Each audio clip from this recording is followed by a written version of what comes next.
Ok, vocês estão vendo minha tela? Sim. Ok, one second.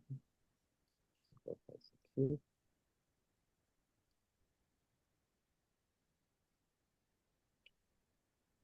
Ok, é, perfeito. Então, queridos, a gente vou fazer uma breve recapitulação do que a gente já viu desde quinta-feira para cá. Nós falamos sobre a Páscoa, a instituição da Páscoa. Primeiramente, lemos como Deus instituiu a Páscoa quando o povo estava sendo escravo no Egito e Deus libertou. E aí eu chamei atenção para você para duas expressões na Bíblia. Quando o povo de Israel passou o sangue nos umbrais da porta, Deus disse: Você tem que passar o sangue porque eu vou passar por cima de você. Mas os egípcios eu vou passar por meio deles, nos israelitas passar por cima. Esse, inclusive, é um termo usado, um dos termos usados para Páscoa aqui nos Estados Unidos, Passover, né? Então, a Páscoa significa Deus passar por cima, por causa da sua misericórdia, da sua compaixão. Não é porque a gente merece, é só por causa da compaixão dele. Então, Passover, passar por cima. Em relação aos egípcios, ele passou pelo meio dos egípcios e os egípcios foram punidos, no caso, os primogênitos morreram. E aí ontem a gente desenvolveu um pouco mais esse assunto, mostrando que Jesus é o Cordeiro, aquele Cordeiro os judeus mataram e passaram sangue nos umbrais da porta. A gente viu que há extensamente no Novo Testamento a conotação de que Jesus é esse Cordeiro, ele que morreu e é o sangue dele que realmente nos salva, né? Então hoje eu vou dar vou dar continuidade um detalhe importante que eu não posso esquecer, vou colocar o texto aqui já. Um detalhe importante que eu não posso esquecer que eu falei ontem é que Isaías 53 dá ênfase que o próprio Deus feriu Jesus. Por quê? Porque a gente está estudando a Páscoa pelo prisma da ira de Deus. Então Deus canalizou a sua ira sobre Jesus. O que é a ira de Deus? A gente viu ontem. A ira de Deus é a punição pelo pecado, é a justa punição pelo pecado. Lembre-se que a principal característica do caráter de Deus é santo, santidade. O Apocalipse mostra que os seres celestiais cantam é, incessantemente no céu: Santo, Santo, Santo, Santo, Santo, Santo. Não cantam misericórdia, não cantam amor, não cantam justiça, cantam santo. Deus é justo porque ele é santo. Deus é amor porque ele é santo. A maneira de Deus punir o pecado, a natureza de Deus é contra o pecado. Então é natural Deus punir o pecado. E qual é o instrumento que Deus usa para punir o pecado? A sua ira. A ira de Deus faz parte do caráter dele. Só que a ira dele é diferente da nossa ira, a gente também viu ontem. Então, como é que Deus pune o pecado? Por meio da sua ira. E aí, esse textozinho aqui que eu estou usando, cadê?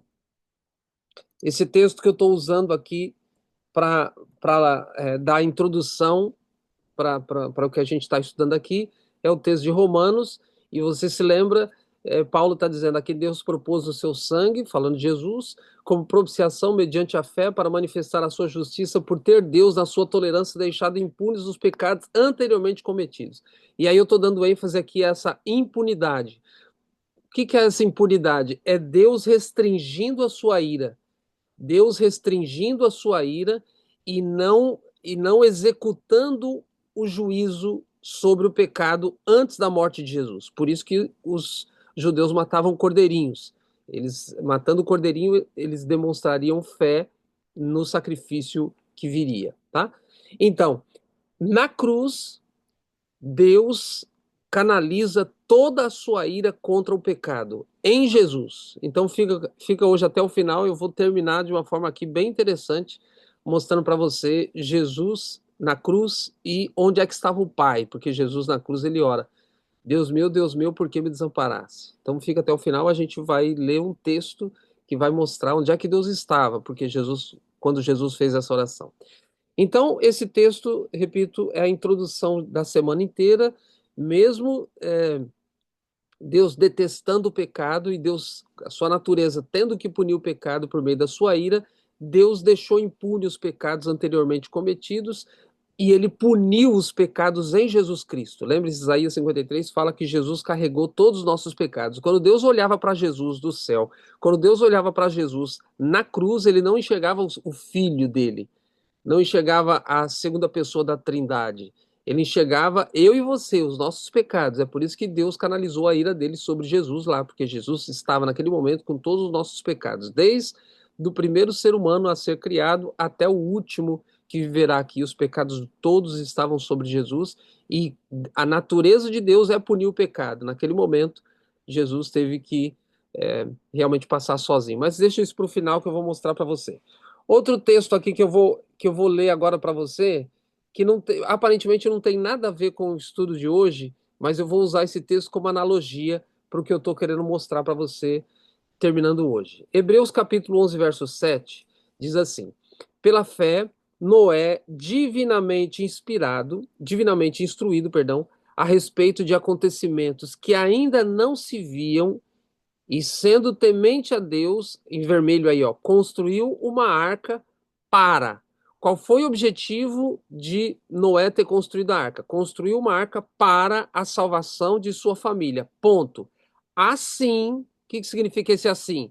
Por meio da arca, ele condenou o mundo e se tornou o herdeiro da justiça que vem da fé.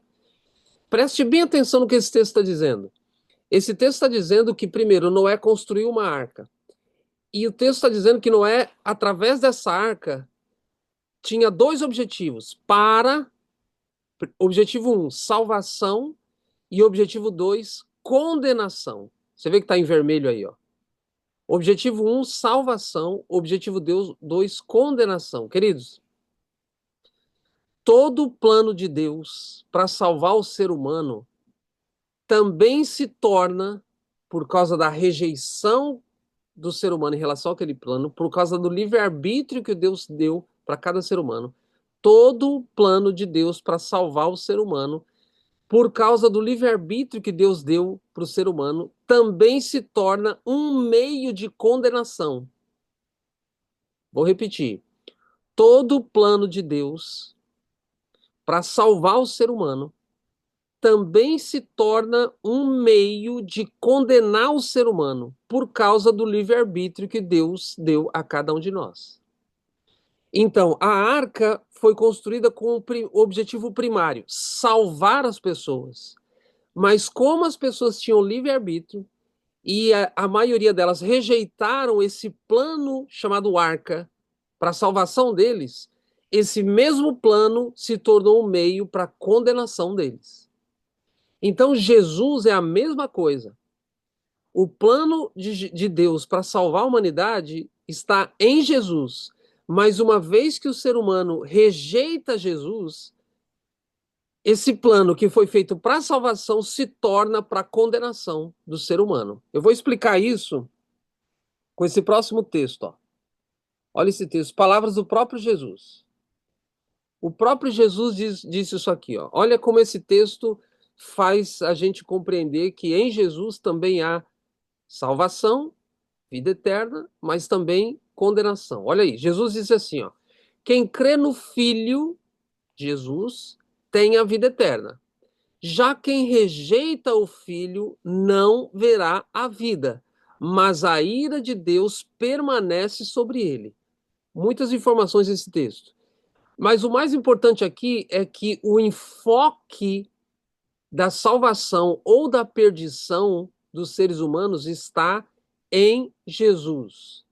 Jesus está dizendo, ó, quem crê no Filho tem a vida eterna. Porém, quem não crê no Filho não vai receber vida eterna. Qual é o contrário de vida aqui?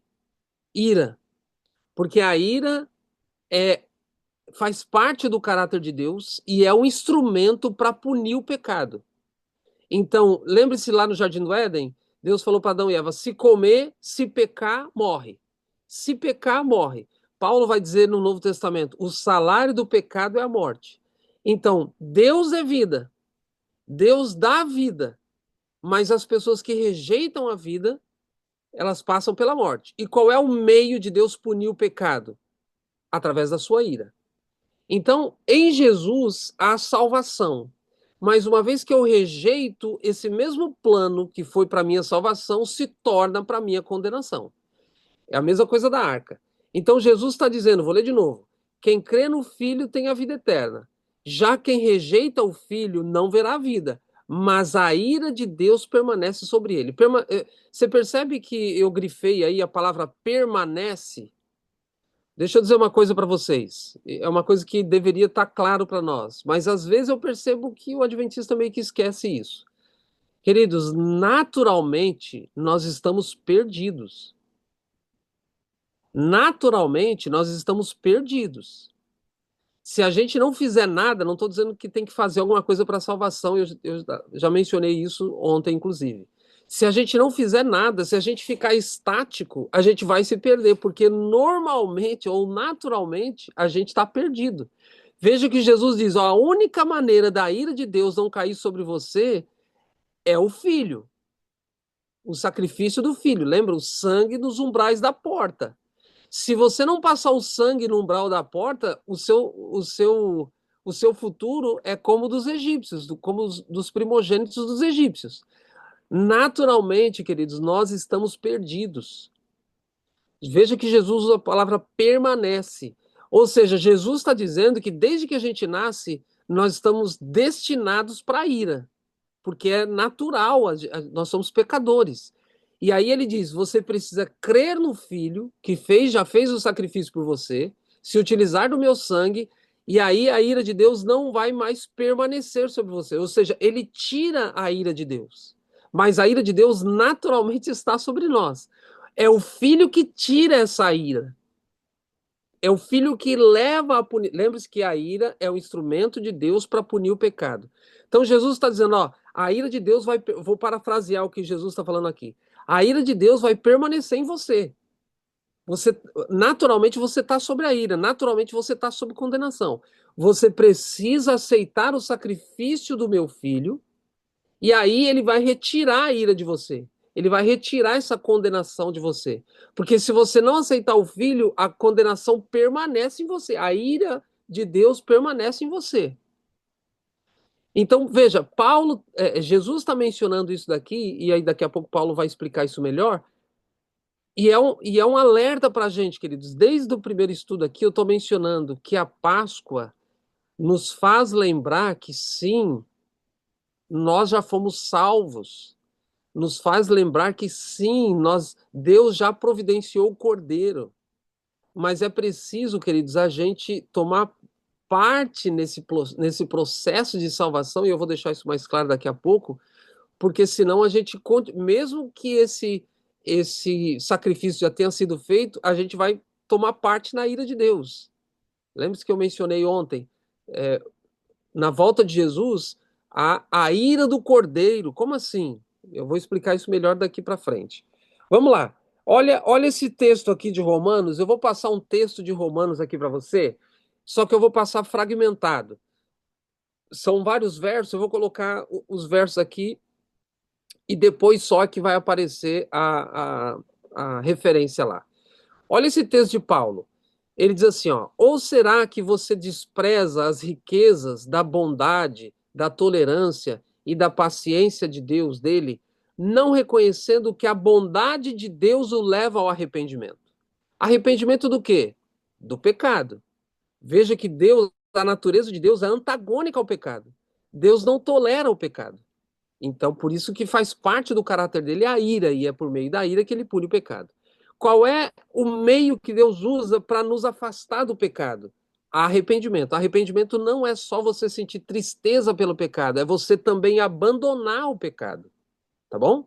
Então não adianta a gente dizer que eu fui arrependido, mas continuar na prática do pecado não é arrependimento verdadeiro, porque o arrependimento envolve a tristeza pelo ato de pecado que eu fiz, ou pelo pensamento de pecado, pelos desejos pecaminosos, e pelo poder de Cristo eu me livrar desse pecado, tá bom?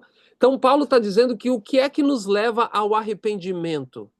É a bondade de Deus. O que nos leva ao arrependimento é um relacionamento com Deus. Queridos, Não existe arrependimento humano. Eu tenho um sermão só sobre arrependimento, inclusive está lá no meu canal, A Busca com o Sandro Oliveira.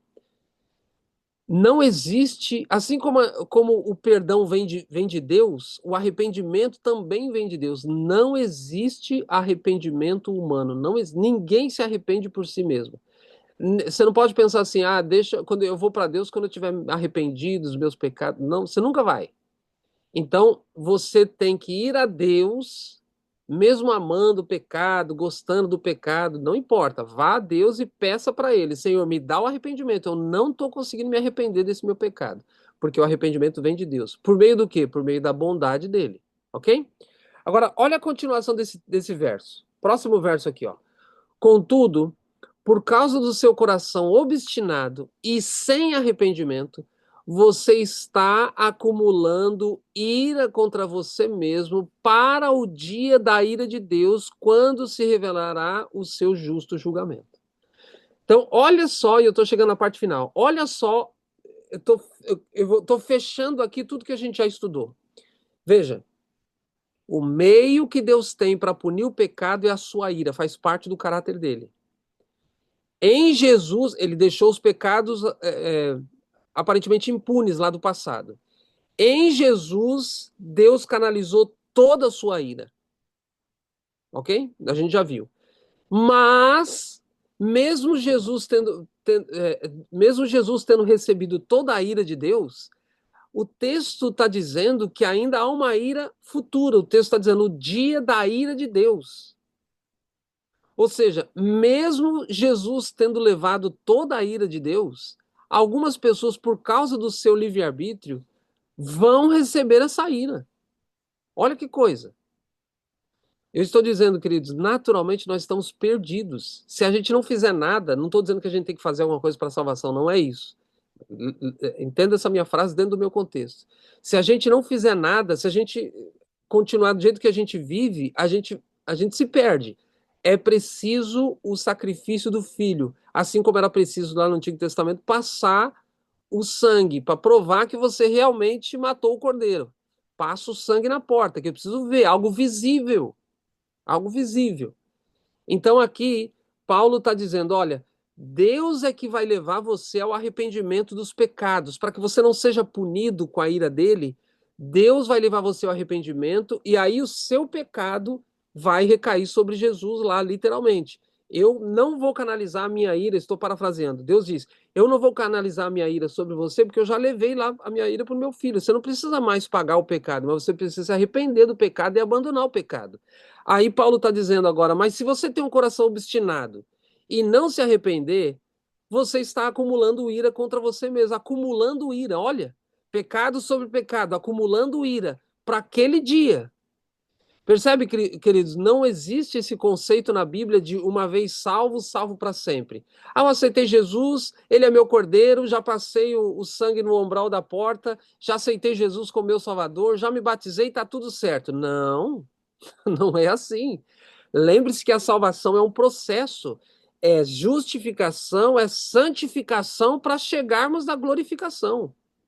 Se você aceita Cristo como seu Salvador, mas não tem mudança de vida, não tem esse processo, se o processo de santificação na sua vida não é uma realidade, você não chega na glorificação. Pelo contrário, a ira de Deus espera você, mesmo você tendo aceitado o sacrifício de Cristo um dia. Percebe? Vamos lá, agora para fechar esse texto, e aí eu dou a referência, Romanos 2, 4 a 8. Deus retribuirá a cada um conforme o seu procedimento. Ele dará vida eterna aos que, persistindo em fazer o bem, buscam glória, honra e imortalidade. Mas, para os que buscam os seus próprios interesses, para os que rejeitam a verdade e para aqueles que seguem a justiça, haverá ira e indignação. Veja, queridos, esses versos todos que estão na tela aí são versos sequenciais. Eu separei eles aqui só para mostrar um por um para você, mas eles são os versos sequenciais, do verso 4 ao verso 8 de Romanos 2. Então, o que é que esse texto está dizendo? Agora eu vou juntar todas as informações desses textos que estão na tela. Paulo está dizendo assim: ó, é Deus que te leva ao arrependimento. Porque Deus precisa levar você para o arrependimento para que você não receba a ira dele. Porque a ira dele vai sobre o pecado. Se você tiver com pecado, você vai receber a ira de Deus. Mas Deus diz: calma, eu já providenciei o cordeiro. Lembra-se lá de Abraão, na primeira noite que a gente estudou? Primeira manhã aqui? O filho de Abraão pergunta, Isaac pergunta: pai, onde é que. Tá tudo aqui para fazer o holocausto, cadê o cordeiro? Qual é a resposta de Abraão? Deus proverá para si o cordeiro. Então Deus está dizendo para você: ei, eu preciso levar você ao arrependimento. Porque senão eu vou ter que canalizar minha ira para você. Minha ira que pune o pecado. Então eu tenho que tirar o pecado de você. Como? Eu te dou o arrependimento. Calma, filho, eu te dou o arrependimento. Aí o verso do meio aí está dizendo: porém, se você não se deixar arrepender, se você não me deixar te arrepender, se você tiver um coração obstinado, é o verso do meio aí, ó, se você tiver um coração obstinado e não permitir que eu te arrependa, você está acumulando ira contra você mesmo, lá naquele meu dia. Aí Deus, Paulo agora vai explicar o que está acontecendo. Ele diz: ei, você não pode ter pecado sobre você, porque Deus retribuirá a cada um segundo o seu procedimento. Vida eterna a uns, e em vermelhinho aí, ó. Vida eterna para uns e ira para outros. Percebe que a ira de Deus é um meio dele punir o pecado. Vida eterna está para um lado, ira está para outro. Queridos, se eu achar que só aceitar a Cristo como meu Salvador tá bom, tem algum problema. Lembre-se ontem, acho que o irmão Pedro mencionou aqui no final, depois que a gente já tinha gravado, terminado a gravação, eu sempre abro para perguntas, e o irmão Pedro mencionou aqui que muitos cristãos só pensam na morte de Jesus na Páscoa. E ele está certíssimo. Queridos, a morte de Jesus é importantíssima. Mas lembre-se que a morte de Jesus, ela tem como finalidade a minha justificação, mas a morte de Jesus também tem como finalidade a minha santificação, sem a qual ninguém verá a Deus. Então, se eu quero vida eterna, eu preciso passar por esse processo de santificação. Eu preciso aí, como está na tela, eu preciso não ter um coração obstinado. Lembre-se de uma coisa, eu tenho um sermão lá no meu canal, mas você pode pesquisar depois. Você se lembra quando aquele jovem rico foi falar com Jesus? Ele disse: Senhor, o que que eu faço de bom para ir para a vida eterna? Aí Jesus disse para ele: vida eterna, guarda os mandamentos. Queridos, hoje o mundo cristão está ensinando que a gente não precisa guardar mandamento, que a gente não precisa guardar a lei, que a gente não precisa obedecer. O mundo cristão está dizendo que hoje a gente não precisa de regras. E isso está entrando no movimento adventista. Você já percebeu hoje que o movimento adventista está assim muito desregrado? Muito desregrado. Então eu vou dar só alguns exemplos. A música está de qualquer jeito. Não tem regras mais para música. Não tem regras mais para vestimenta. E não estou falando só das mulheres, estou falando dos homens. Não tem mais regra para vestimenta. Então a gente está entrando devagar, devagar, já há algumas décadas. Eu sou adventista há 3 décadas. E eu percebo que isso está entrando cada vez mais forte na igreja, uma vida desregrada. Jesus, quando foi perguntado pelo jovem rico, vida eterna, Jesus. O que eu faço para ir para a vida eterna? A resposta de Jesus foi mandamentos, regras. Você tem que se adaptar ao céu que você está dizendo que vai. Ah, então eu preciso fazer alguma coisa para ser salvo? Não, a pergunta do jovem não foi salvação. A pergunta do jovem foi vida eterna. Uma pergunta sobre salvação foi quando Paulo e Silas, no livro de Atos, estavam presos e orando, um tremor de terra, as portas se abriram. O carcereiro acordou de madrugada, olhou as portas abertas, disse: acho que todo mundo fugiu. Pegou a espada, falou: vou me matar, porque o magistrado vai me matar de qualquer forma. Aí Paulo diz: ei, não, não, não, não, a gente não fugiu, as portas estão abertas, mas a gente está aqui. Aí ele fica impressionado com aquilo. E ele diz: o que que eu posso fazer para ser salvo? Como é que eu faço para ser salvo? Qual foi a resposta de Paulo? Crê no Senhor Jesus e será salvo tu e sua casa. Veja, na resposta de Paulo ele fala: creia, é graça. Mas a resposta de Jesus, guarde os mandamentos. Por quê? Porque a pergunta feita para Jesus não foi sobre salvação, foi sobre vida eterna. E a pergunta feita para Paulo não foi sobre vida eterna, foi sobre salvação. Perguntas diferentes, respostas diferentes. Eu preciso fazer alguma coisa para me salvar? Não, absolutamente. Mas eu preciso fazer alguma coisa para ir para a vida eterna? Sim, eu preciso, porque eu preciso me adequar a essa vida eterna. Você pode estar salvo hoje, mas isso significa diferença de salvação e vida eterna. Você pode estar salvo hoje, mas não significa que você tem a vida eterna garantida amanhã, ou quando Jesus voltar. Você precisa estar salvo hoje, estar salvo amanhã, estar salvo depois, até Jesus voltar. Lembre-se, na perseverança que vocês vão ganhar a salvação de vocês. Queridos, e lembre-se que essas ações para a vida eterna também vêm dele. Nós seremos salvos pela graça, justificados pela fé e julgados pelas obras. Mas essas obras que seremos julgados é o próprio Pai que fará em nós. As obras pelas quais Deus nos julga é as obras que ele mesmo quer fazer em nós. Então perceba, a ira de Deus vai, infelizmente, ainda vai recair sobre alguns seres humanos, na verdade, sobre a maioria deles, por rejeitarem o filho. Lembra-se do texto anterior? O filho já fez o sacrifício. Agora, se você crê no filho, você tem vida eterna. Se você não crê no filho, a ira permanece sobre você. Lembra? Eu mostrei o texto aqui. Queridos, deixa eu ver se eu volto esse texto aqui, ó. Uau, voltei muito. Esse texto aqui, ó, de Jesus. Uau, voltei muito. Esse texto.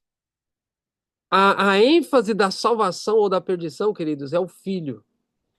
Presta atenção no que eu vou dizer, com base nesse texto que está na tela. Ó, ninguém vai ser salvo porque foi uma pessoa boa ou porque praticou coisas boas. Não.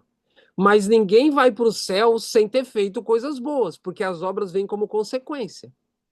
Agora, queridos, ninguém vai ser salvo, assim como ninguém vai ser salvo por coisas boas que fez, ninguém vai se perder por coisas más que fez. As obras não servem nem para salvação e nem para perdição. Quem se salvar vai se salvar por causa do filho. Quem se perder vai se perder porque rejeitou o filho. Olha esse texto: quem crê no filho tem a vida eterna. Já quem rejeita o filho não verá a vida, mas a ira de Deus permanece sobre ele. Ninguém vai se perder por causa de obra má, ninguém vai se perder por causa de pecado. De repente, estou falando para alguém aqui que está ou está assistindo depois com alguma consciência pesada por algum pecado, achando que não vai ter mais salvação para você. Ei, ninguém vai se perder por causa de pecados. Ninguém. Deus quer arrepender você e fazer você se livrar do pecado. Ninguém vai se perder porque praticou obras más.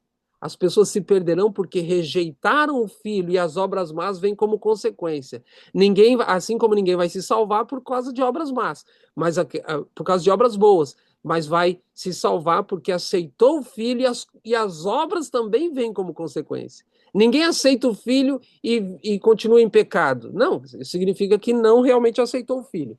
Deixa eu avançar então para o final. Então, esse texto de Paulo, Deus retribuirá vida eterna para uns e ira para outros. Mesmo, a minha ênfase aqui, queridos, mesmo Jesus tendo recebido a ira de Deus na cruz, mesmo Jesus tendo pagado os nossos pecados, ainda assim há um dia da ira, porque muitos não vão aceitar o Filho e vão permanecer nos seus pecados. E Deus tem que punir o pecado, que é essa natureza dele. E ele pune o pecado por meio da ira. Então, agora, me encaminhando aqui para o final, olha esse texto também de Paulo em Romanos. A ira de Deus se revela do céu contra todo ser humano. É isso?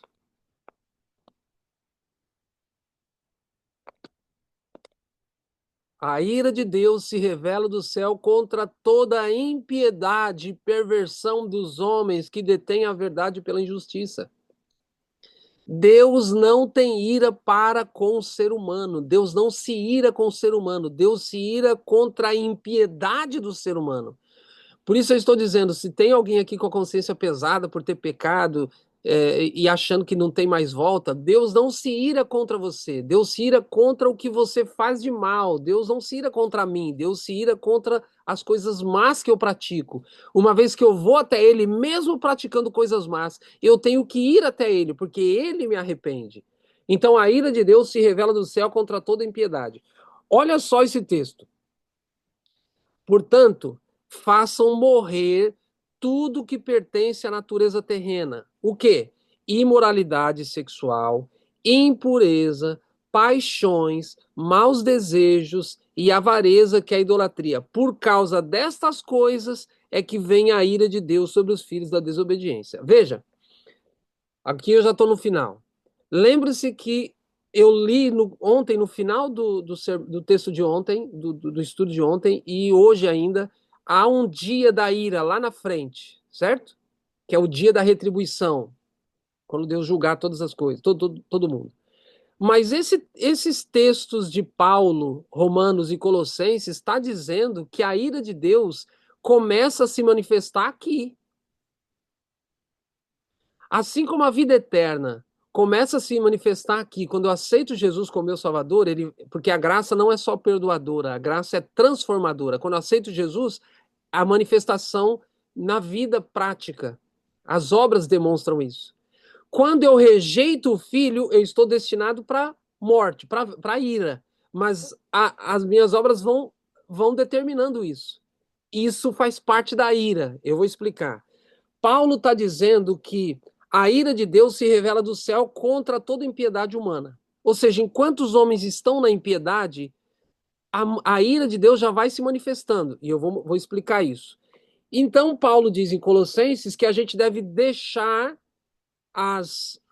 tudo que faz parte da natureza terrena, imoralidade sexual, impureza, paixões, maus desejos, que é a idolatria, a avareza, e ele diz, por causa destas coisas é que vem a ira de Deus, vem no presente, não virá, vem no presente, ou seja, tem uma ira lá no dia do julgamento, mas há uma ira presente também. O que vem a ser isso?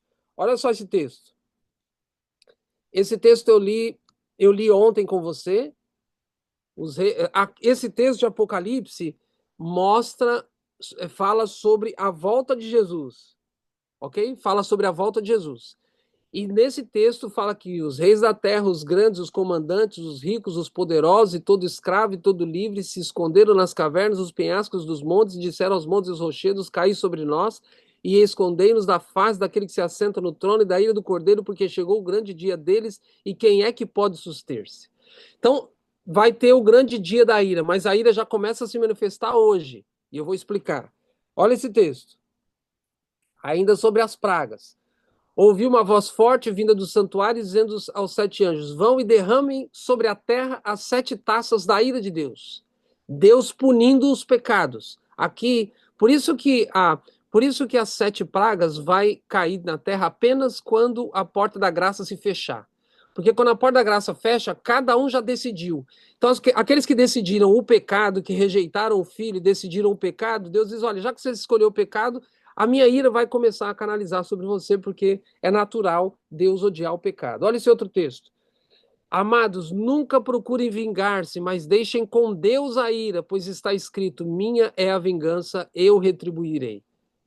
Por isso que Deus diz: quando alguém pecar contra você, queridos, nós não fomos chamados a agir contra o pecado, no sentido do pecado de outra pessoa.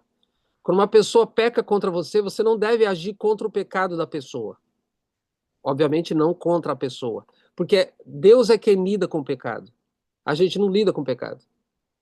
Então, a pessoa peca contra mim, o que a Bíblia pede para eu fazer? Perdoar, porque eu não tenho que lidar com o pecado. Quem vai lidar com o pecado é Deus, tá bom? Eu tenho que ir avançando por causa do tempo aí, senão não dá tempo. Olha esse texto. E não entristeçais o Espírito de Deus, no qual fostes selados para o dia da redenção. Longe de vós toda amargura, cólera e ira, longe de vós toda a ira e gritaria e blasfêmia, e bem assim toda a malícia. O que é que esse texto está dizendo? Esse texto está deixando a entender que eu posso entristecer o espírito por causa dessas coisas, inclusive a ira. Para terminar, eu vou pedir para você abrir sua Bíblia em Romanos, capítulo 1. Vou pedir para você abrir sua Bíblia em Romanos capítulo 1. E aí eu termino com esse texto e eu passo mais uma tela aí só num texto. Romanos capítulo 1. Romanos capítulo 1. Ok? Romanos capítulo 1. Todos acharam aí?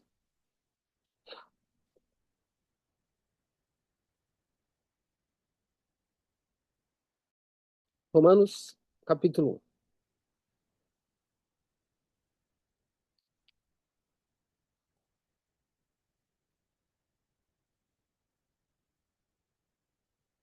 1. Ok, acharam aí?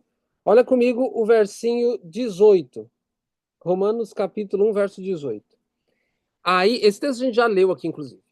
A ira de Deus se revela do céu, se revela no presente, do céu, contra toda impiedade e perversão dos homens que detêm a verdade pela injustiça. Ok? Então a ira de Deus se revela no presente. O que é a ira de Deus no presente?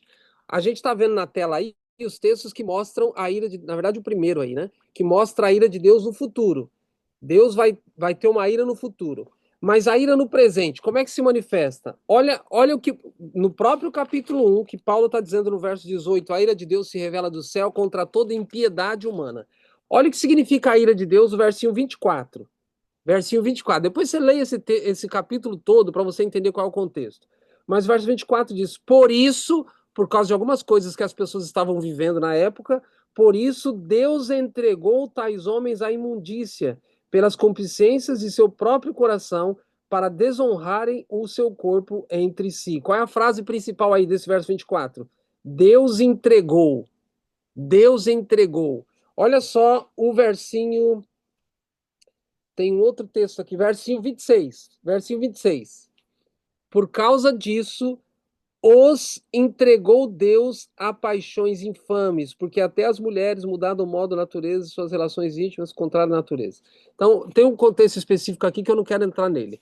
Mas o que significa a ira de Deus no presente, queridos? A ira de Deus no presente é justamente Deus, usando do livre-arbítrio que ele me deu, que ele te deu, Deus permitir que a gente siga o caminho de pecado que a gente escolhe. Vou repetir e vou explicar. A ira de Deus no presente é quando Deus trabalha comigo para que eu me arrependa e eu não aceito e eu não deixo e eu não quero e Deus continua insistindo e eu continuo insistindo em não querer e Deus continua insistindo. Ei, filho, lembre-se, a atuação do Espírito é convencer-me do pecado, convencer você do pecado. E Deus está tentando me convencer do pecado e eu não quero. Deus tenta e eu não quero. E passa anos e passam anos e Deus vai trabalhando, tentando me convencer do pecado e eu vou relutando, relutando, relutando, até que chega uma hora que Deus se ira. O que é a ira de Deus no presente? O verso diz, verso 24 e verso 26, Deus os entregou, Deus os entrega. Ou seja, Deus diz, filho, é isso que você quer? É isso que você quer? Então Deus entrega você para você fazer o que você quer. Entende? Isso é exatamente o pecado contra o Espírito Santo. É quando Deus não age mais, quando Deus diz, olha, eu tô trabalhando, mas você não quer, então eu deixo você seguir o seu caminho. Queridos, e você tem vários exemplos na Bíblia que Deus diz, olha, tá bom, já que você quer esse caminho, vai por ele. E aí o final é caminho de morte. Então, por isso que os textos, eu coloquei esses dois textos na tela. Amados, Romanos 12, 19. Não procurem vingar-se. Não procurem vingar-se. É Deus a retribuição, a ira é de Deus. Deixa Deus trabalhar nas pessoas que caluniam você, que fofocam de você, que falam mal de você, que pecam contra você. Deixa Deus agir, deixa Deus trabalhar com essas pessoas. Em Efésios, Paulo diz: não entristeça o Espírito Santo. Como é que é um meio de entristecer o Espírito? A ira. Queridos, a ira de Deus, hoje, presentemente, é quando Deus trabalha, trabalha, trabalha numa pessoa e a pessoa se esquiva. Deus diz: eu já providenciei o cordeiro para você. Eu não quero canalizar. Estou parafraseando. O plano de Deus, em resumo, é isso. Eu não quero canalizar minha ira para com você. Eu tenho que punir o pecado, Deus diz. É minha natureza, eu tenho que punir o pecado. O pecado é contra a minha natureza, Deus diz. Eu tenho que punir o pecado. E você está seguindo no pecado, mas ei, eu já providenciei o cordeiro para você. Lembre-se, o título aqui da minha mensagem nessas 3 madrugadas: Páscoa, a ira de Deus. Deus diz: eu preciso canalizar a minha ira, mas eu posso canalizar a minha ira sobre outro. Eu posso substituir a minha ira, eu não preciso canalizar sobre você. O Antigo Testamento era no cordeirinho. Por isso que o cordeirinho morria, representando que ele estava recebendo a ira de Deus. Na cruz, Deus canalizou a ira sobre Jesus. Ele diz: eu já providenciei o cordeiro. Lembra-se, Abraão? Deus providenciou o cordeiro. Hoje, Deus já providenciou o cordeiro. Eu não preciso canalizar minha ira sobre você, mas pessoas vão, apaixonadas pelo pecado, amando o pecado, vão receber a ira de Deus no dia da ira. Mas pessoas hoje estão amando tanto o pecado que já recebem a ira de Deus aqui. Como? Deus diz: olha, já que você quer, eu estou trabalhando há tantos anos com você, mas já que você quer o pecado, fica com o pecado então. E aí o texto diz, Romanos 1, 24 e 26, está dizendo: olha, Deus entrega algumas pessoas para o pecado que ela escolheu, mesmo Deus trabalhando. Mesmo tendo já um cordeiro, mesmo já tendo um substituto que já recebeu a ira de Deus, algumas pessoas vão receber a ira de Deus. Lembre-se que lá em Mateus 25, Jesus fala: olha, apartai-vos de mim, vós que praticais a iniquidade, vão para o fogo preparado para o diabo e os anjos. Não é plano de Deus que ninguém se perca. O fogo não foi feito para seres humanos. A morte eterna não foi feita para seres humanos, porque Deus já proveu o cordeiro. Mas muitas pessoas, mesmo com o cordeiro provido e já tendo ele recebido a ira de Deus, não querem se arrepender, não querem abandonar o pecado, não querem deixar a vida de prazeres, a vida que o mundo oferece e que os desejos do coração pede, não querem sacrificar a própria vida para o cordeiro. Lembre-se, Jesus falou: quem odeia a sua vida aqui vai ganhar a vida que eu vou dar. Mas quem quer aproveitar a vida aqui, ok, vai perder a vida que eu estou para dar no futuro. Então, queridos, isso é uma realidade. Para terminar, último texto aqui: desejados de todas as nações. Olha que texto lindo. Lembra que Jesus orou lá? Deus meu, por que me desamparaste? Lembra? Deus meu, por que me desamparaste? Aí a pergunta é: Deus não estava com Jesus na cruz?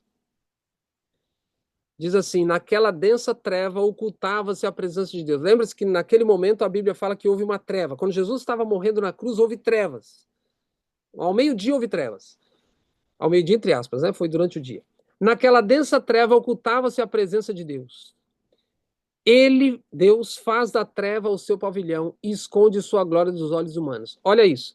Deus e seus anjos, seus santos anjos, estavam ao pé da cruz. Deus e seus santos anjos estavam ao pé da cruz. O Pai estava com o Filho. Sua presença, porém, entretanto, todavia, sua presença, porém, não foi revelada. Houvesse sua glória irrompido da nuvem e todo espectador humano teria sido morto. E naquela tremenda hora não devia Cristo ser confortado com a presença do Pai. Pisou sozinho o lagar e dos povos nenhum havia com ele. Então, Deus estava com Jesus, mas Deus tinha, esse era o plano do Pai, do Filho e do Espírito Santo. Ele tem que punir o pecado, é a natureza divina punir o pecado.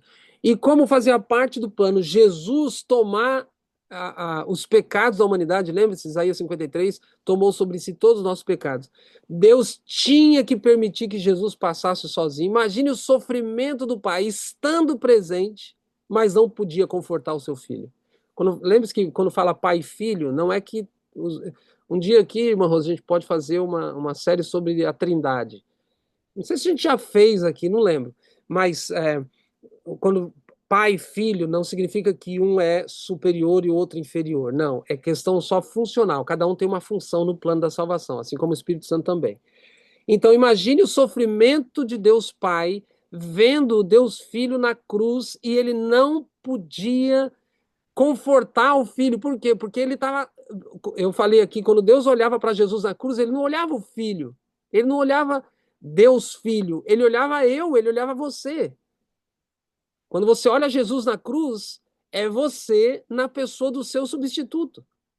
A ira de Deus estava sobre ele. Deus não podia, efetivamente, ele estava lá. Olha aí o texto. O Pai estava com o Filho, e os santos anjos estavam lá, mas a presença de Deus teve que ser velada, porque Jesus estava com ele naquele momento todo, com todos os pecados, os meus e os seus pecados. Então, queridos, a Páscoa nos lembra que realmente temos um sacrifício, nós temos um cordeiro, Deus já providenciou o cordeiro. Mas a Páscoa também nos lembra do que nós temos que ser salvos, do pecado. Se a gente acha, como a maioria dos protestantes, que uma vez salvo, salvo para sempre, ou seja, já aceitei Jesus, eu posso viver minha vida de qualquer forma e está tudo certo. Não, a Bíblia é clara em dizer que ainda tem uma ira lá no futuro. E a Bíblia é clara em dizer que a ira de Deus se manifesta também no presente, assim como a vida eterna se manifesta no presente. Eu aceito Jesus e a graça dele me transforma, não, porque a graça não é só perdoadora, mas é transformadora. Então, que Deus abençoe você para que nessa Páscoa você tenha essa visão completa da Páscoa.